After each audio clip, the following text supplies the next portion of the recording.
जब तक हमको हमारा डिमांड का कॉन्स्टिट्यूशनल सॉल्यूशन नहीं मिलता है राइटिंग में किसी भी पार्टी से या गवर्नमेंट से, तिपरा मोथा अलायंस नहीं करेगा।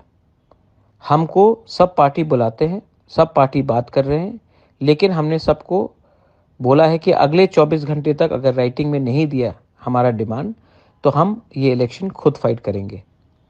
न्यूज़ में आ रहा है कि हम अलायंस कर रहे हैं। हम कोई भी पार्टी के संग अलायंस नहीं करेंगे जब तक राइटिंग में हमारा कॉन्स्टिट्यूशनल सॉल्यूशन का डिमांड आप लोग राइटिंग में नहीं देंगे। हमको राइटिंग में देखना है, उसी के बाद हम बात करेंगे, वरना हम अपने इलेक्शन में अकेले लड़ने के लिए तैयार हैं। मीडिया में जो खबर आता है, जो लीक किया जाता है, सबको लगता है कि हम अलायंस पैसे के लिए करेंगे या थोड़ा पावर के लिए। हमारा एक भी एमएलए मिनिस्टर में नहीं बैठेगा, एक भी एमएलए गवर्नमेंट में नहीं बैठेगा जब तक हमारा डिमांड राइटिंग में नहीं दिया जाएगा फॉर आर कॉन्स्टिट्यूशनल सोल्यूशन।